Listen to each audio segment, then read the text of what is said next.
Welcome to another episode of Marketing Spark, where we explore the latest trends, strategies, and challenges facing B2B and SaaS marketers. In this episode, I'm focused on the fascinating and volatile content marketing landscape amid the emergence of generative AI platforms like ChatGPT, Perplexity, Claude, and Meta.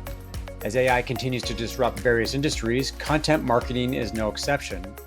AI is reshaping how we create and distribute content. But with these opportunities come new challenges and questions. For example, how can marketers harness the power of AI without losing the human touch? How do we ensure that AI-generated content remains unique and engaging? And today, I'm excited to talk with someone at the heart of this AI-driven transformation. Matt Mireles is the CEO and co-founder of Talktastic, an AI-focused lab tackling the problem of human communication. Matt's expertise and experience will provide great insights into how businesses can effectively integrate AI into their content strategies to stay ahead of the curve. Before we jump into the conversation, here's a message from my newest sponsor, Landbot. In building my business, I've come to an important realization. Certain tools can be enjoyable and valuable for your prospects. I'm excited to talk about Landbot, the AI chatbot generator. With the help of AI, you can easily automate fun, friendly, and flexible conversations.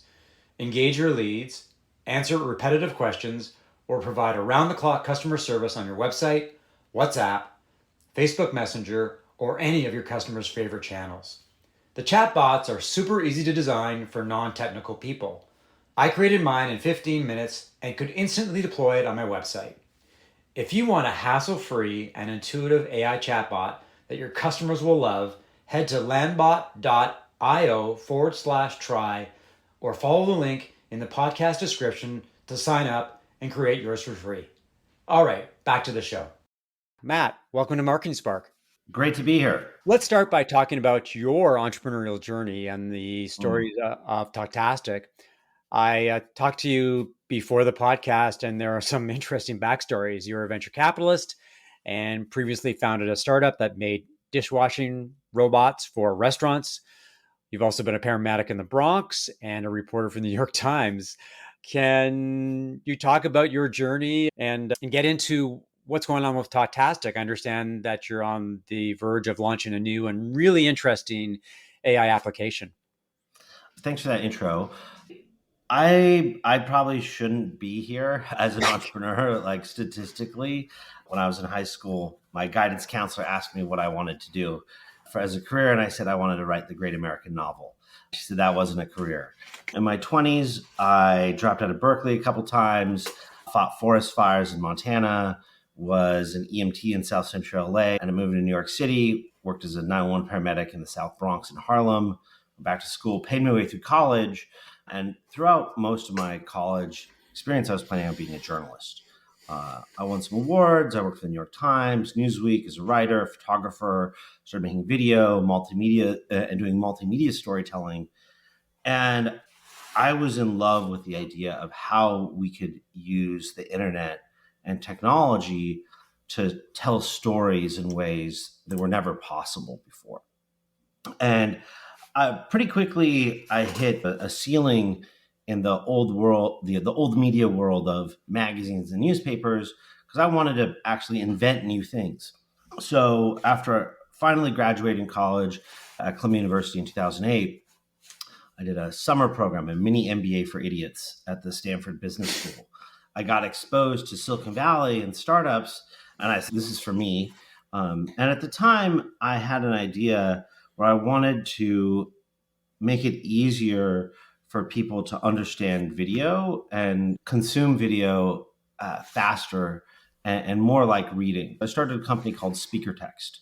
And at the time, we were doing a little bit of AI, or what you call machine learning, or pick your label, and a lot of humans to transcribe video, make it interactive, make it shareable, searchable. And that ended up getting me down this path as an entrepreneur. And it's funny, we sold that company in 2012 after raising $1 million or so from Google and some other investors, which was a lot of money back then, and still is a lot of money. Mm-hmm. And I've started a few companies in between, a company called Dishcraft Robotics, making dishwashing robots for restaurants, sells a service, has gone on and raised $50 million plus, and invested in a few startups.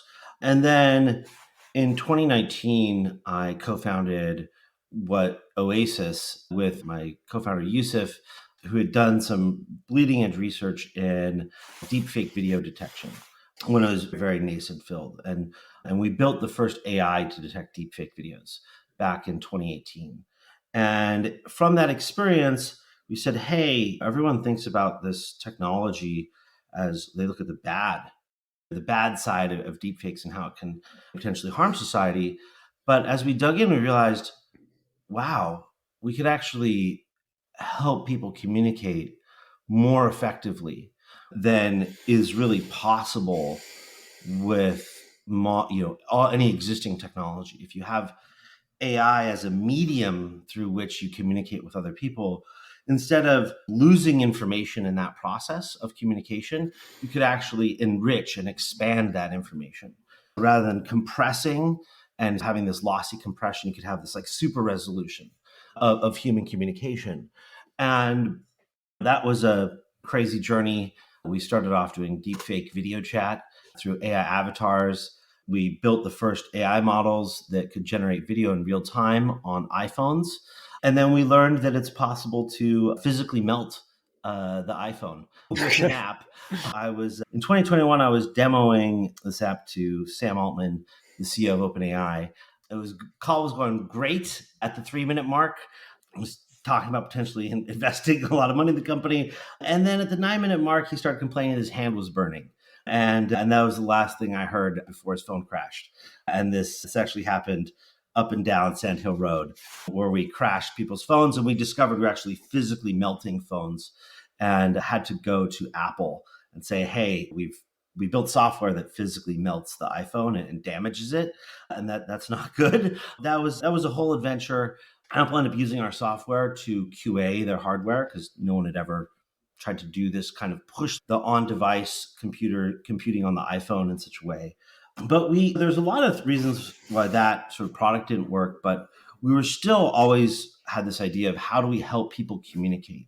How do we solve this fundamental problem of human communication?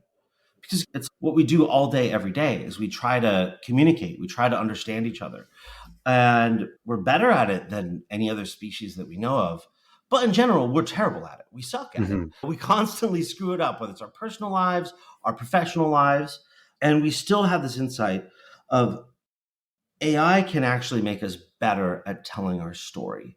In the beginning of last year, in 2023, we pivoted the company, a little side project that we built. We just talk and ramble, and it transcribes what you say and then rewrites it in a bunch of different formats, more cleaned up. And that was just a little side project that just blew up unexpectedly. We pivoted the company to focus on that.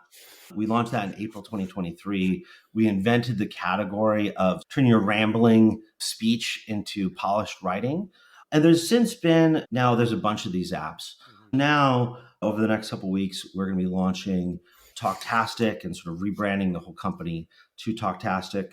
And this is a desktop app that really represents a fundamental breakthrough in speech recognition and does things that have never been possible before and no one's ever really tried to do before. And what it does is it works by understanding the context of what you're doing on your computer. So you can be in any app on your computer, you press a button, and Talktastic takes a snapshot of the app that you're in, understands the context, understands who you're trying to talk to, what questions you're being asked, and then as you talk, it does this contextual understanding. And then as soon as you're done talking, it's also transcribing in real time. And then it autocorrects any errors from the speech recognition system. Like, let's say you have a friend whose name could be spelled many different ways correctly. My co-founder's name is Yusuf. There's 5 to 7 different spellings of Yusuf that are correct. By looking at the screen and saying, oh, you're actually talking to you. Then probably this is how you spell his name. And then also rewriting what you say to fit the context, to do the formatting and for clarity, but while still maintaining your sense of authentic voice. And it's incredibly fast. And it doesn't melt iPhones, I take it? It doesn't melt your phone. It's a desktop app. We're going to be launching it in the next couple of weeks, and it's I've never seen anything remotely like it that is so fast, accurate, good. It's something we've been working on for many months now, and I'm really proud of it. Great. Um, We'll add a link to the to Talktastic in the show notes. I have a bunch of questions I wanted to ask you about the impact of AI and content marketing, but maybe a little bit of a side conversation here. I was at a technology meetup last night. It was all about AI. One of the presentations featured two guys from an ad agency talking about the impact of AI on creativity and whether AI was going to kill creativity or replace humans as a creative catalyst. And it was interesting because one of them said yes, AI will replace humans when it comes to creativity, and the other one said no. Where do you sit in terms of that question? Because increasingly, it feels like AI will be able to do this, but not yet. Like the yet is a big part of the future, or at least how people feel about the future when it comes to AI. It does a lot of wonderful things right now. People suggest, for example, that it's great at aggregating information, but not great at insight yet. It's really great at creative ideas, but not totally creative yet. Curious as a content creator, do you have any thoughts on the creative future of AI versus humans? I prefer the word storyteller, and one of the things I've learned after, geez, 16 years in the field of AI is that a lot of people think of AI as something new and different. And it is, but if you think of it like a human, and okay, what can we do with smarter humans in our life? If you are a professional storyteller, you jam with other people. You talk about stories. If you want to up your game as a storyteller, you hang out with other really talented storytellers. You talk about ideas, and it's generative. And it's not, and just because someone's a quote better storyteller than you, it doesn't, like, you end up learning from them. You end up growing. My oldest brother was one of the top rock climbers in the country when I was a little kid. And my sister got into rock climbing. And then very quickly, she became one of the top female rock climbers in the United States because she ended up hanging out with my brother and all his super talented friends. Mm. And her trajectory of growth just accelerated. And I think that's how you should think about AI. That's how storytellers, okay, what if you had access to super talented people around you, and how can you use these things to make us better? It's not about competition per se. There is some of that, right? There is some aspect of this that is zero sum. But fundamentally, you're not going to lose your job to AI. Most likely, you're probably going to lose your job to someone who's using AI better and smarter than you. And it's very interesting. I have a 12-year-old son, and watching him use these tools and seeing how he uses ChatGPT to enhance his own creativity. He has no pretense of what a world was like before this. He doesn't assume that this is some violation of the godly order. He's, oh, cool. I have some ideas and I can talk to this robot that's going to give me ideas. And it's incredible the things that he comes up with, inventing new kinds of tennis. What if you added extra rows to a chessboard and had new pieces? I think as humans, we are tool makers. That's these hands. There's two things that make us human. Okay, it's language, it's our ability to communicate, and the hand, the opposable thumb. This is the big unlock of Homo. And this hand is not that useful for doing most things, but what it's useful for is as an intermediate interface for all the tools that we build, right? We live in a house. We talk about building with your hands, but you actually picked up tools with hands, and it built the house. And computers are tools, or at least the vision of the future that we're pursuing, that I'm pursuing. There's one version of AI, which is let's turn machines into gods. I really think of Talktastic and my career as saying, hey, we're going to take the opposite end of that bet. We're going to create Superman. We're going to create transcendent man, as opposed to try to just have the machines become gods and replace us. That is one of the great questions of this era, is where will we go? Will we be replaced by these machine gods, or will we become as gods ourselves through the machines? Mm-hmm. And I'm betting on that latter vision. And I think that as a human, given that the state of uncertainty, that we don't know what the future is going to hold, we have to make bets and take gambles. And I think betting that, hey, these things are going to make us better, stronger, that's a good bet. And it's what's been shown historically. And it's also very empowering, I think, for people if they see, hey, actually, this can help me level up my game, as opposed to, it's seeing AI as an opportunity as opposed to a threat is the way. Yeah. It's been about just over 18 months since OpenAI launched ChatGPT, and the content marketing landscape was thrown into disarray. Lots happened in a short period of time. A couple of questions here. One is your take on how much content marketing has been transformed for good, better, or worse.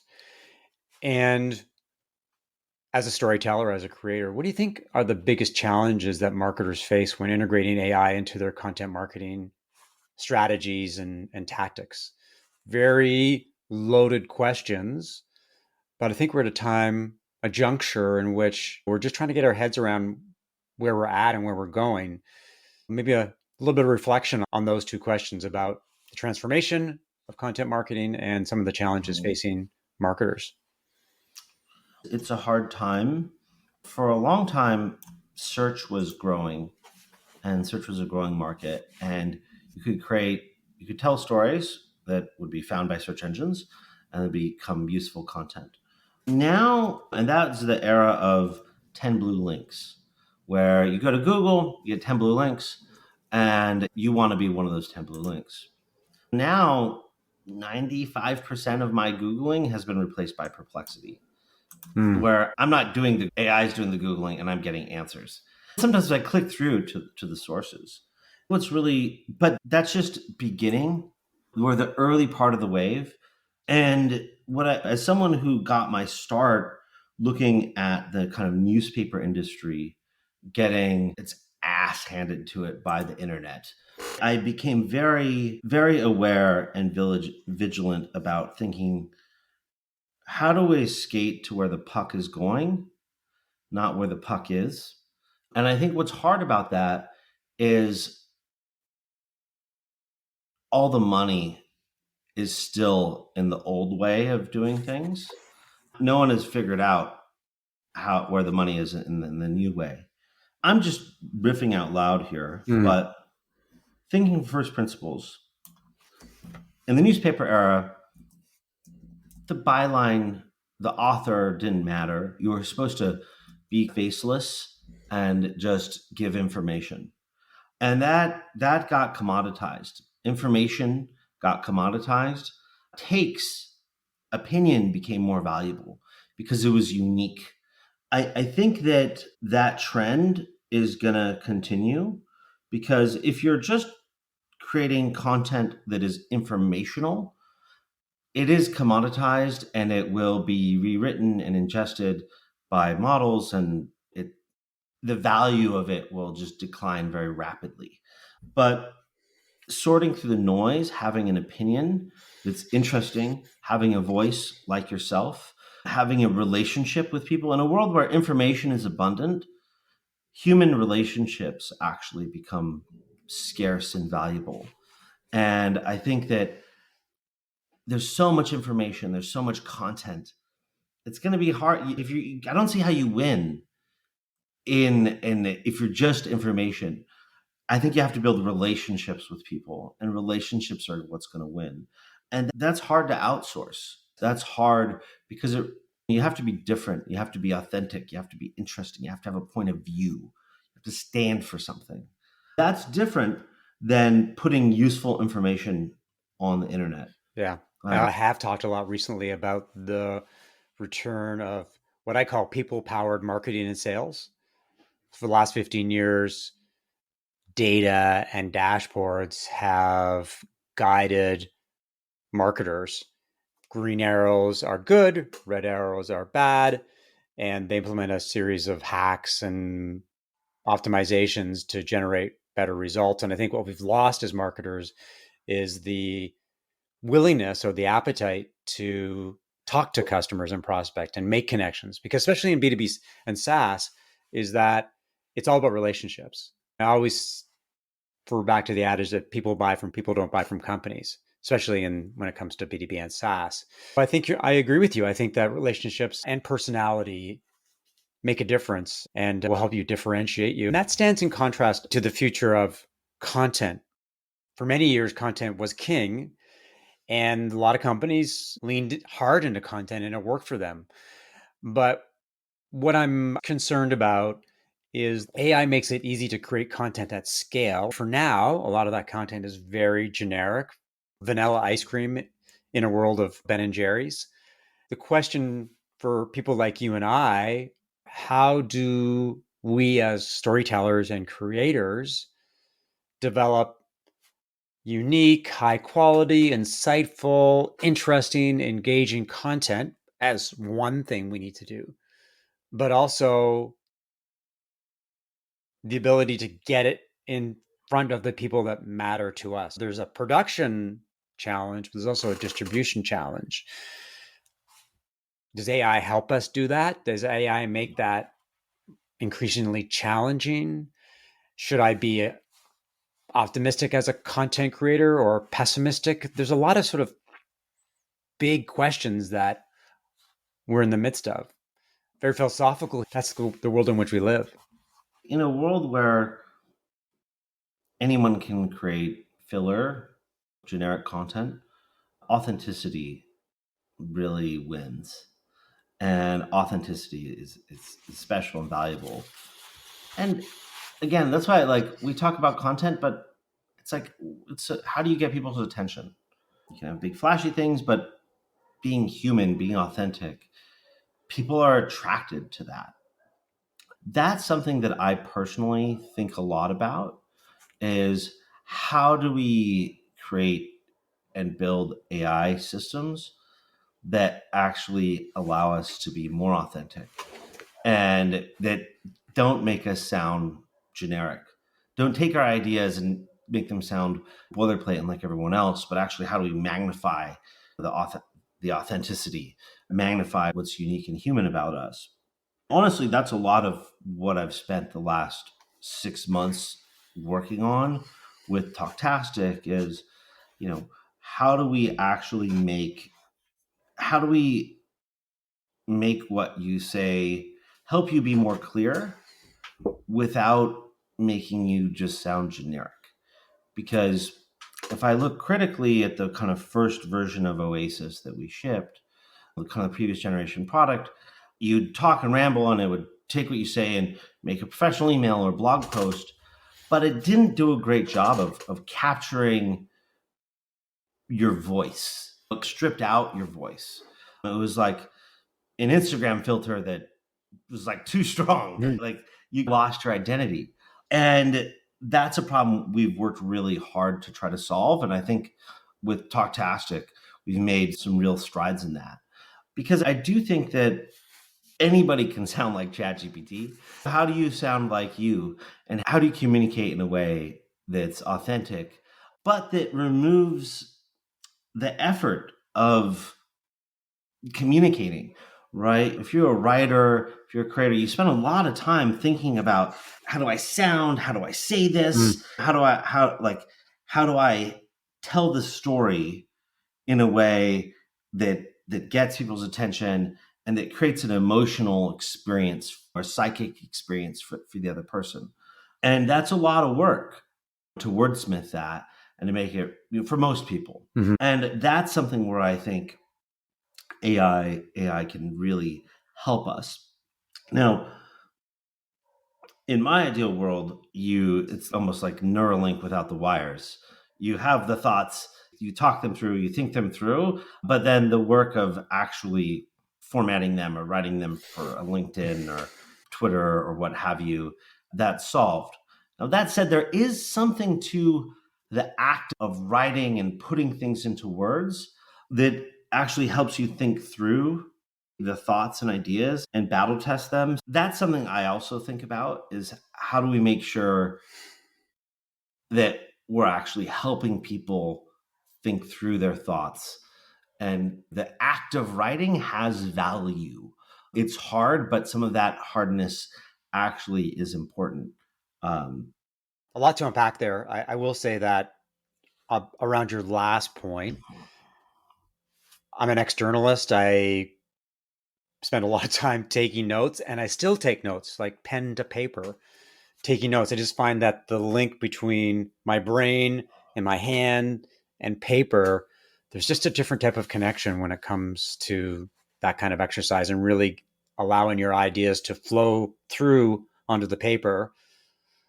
The other thing I think about when you're about your comment when it comes to authenticity is around the idea of videos and podcasts, which are conversations featuring us as people, where our storytelling takes on a different context.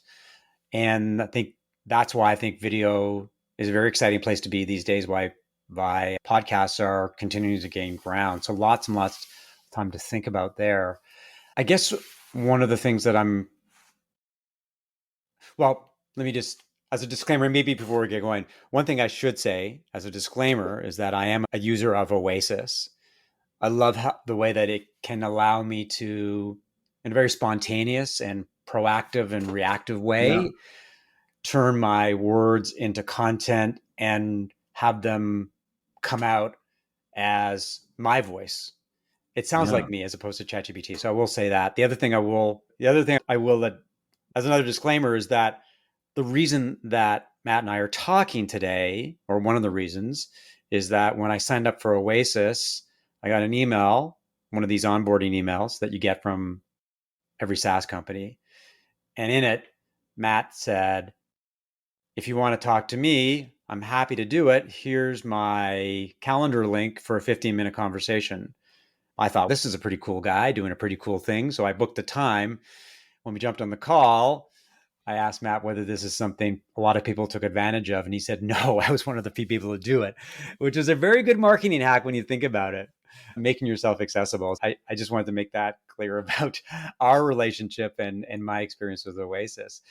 Getting back to our regular programming, one of the things that I did want to talk to you about in maybe wrapping up this conversation is around the ethical considerations that marketers should keep in mind when they're using AI for content creation. We've talked about authenticity.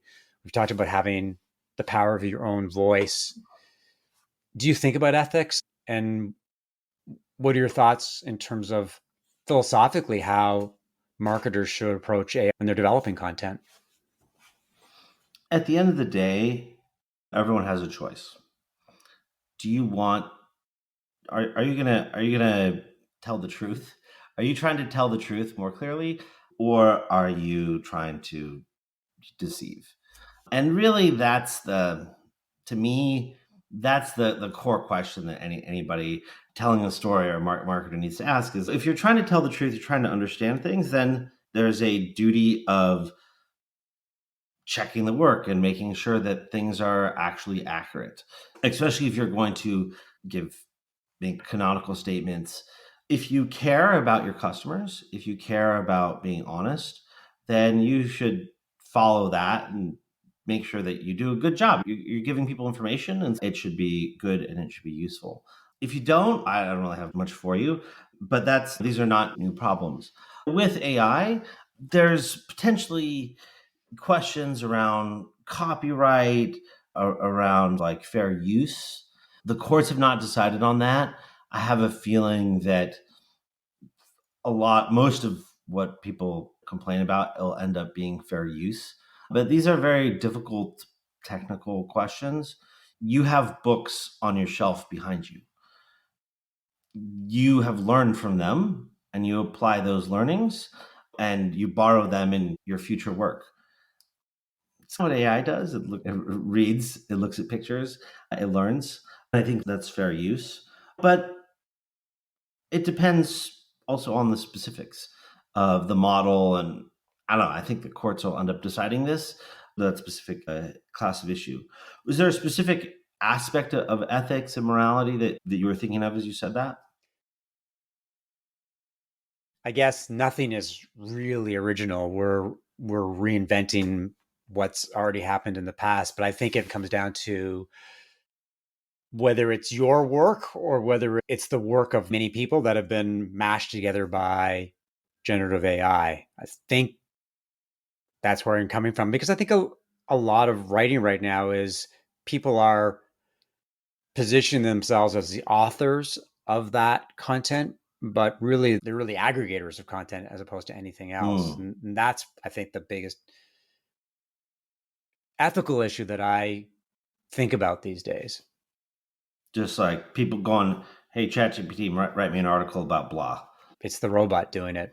One final question that I wanted to ask you is, if you're a CEO or a marketing leader and content is a big part of your go-to-market strategy, what advice would you give these people in terms of incorporating AI into their content marketing strategies? Because obviously, if you believe in content as a way to engage, educate, and entertain customers, then you'll definitely want to take advantage of AI, but you want to do it in a very smart, purposeful way. So, what would you tell a CEO or a marketing leader who's wants to jump on the AI bandwagon but wants to do it in the right way? I would say find people who love telling stories and are obsessed with these technologies. Find people, if you have to lecture people and push them to use AI to be better storytellers, you probably need different people, because I don't think those people they're not going to make it. Mm-hmm. And maintaining perspective around what is your brand, what kind of stories do you want to tell? Steve Jobs has this great talk. He talks about how marketing is about values. What do you stand for in this noisy world out there? That doesn't change, right? The methods change. We went from cave paintings to the written word to oil paintings to photographs, and then television and pictures and radio and podcasts and the internet. The mediums change. And AI ultimately, I believe, will be in the arc of history, AI will be actually seen as a new medium of human communication, not just something that turns, text into text or speech into text or text into video or images, but actually will be a new medium that sits above language. But that's going to play out over years. I just say use the technology. There's so much potential, there's so much possibility, and no one really knows what the hell they're doing.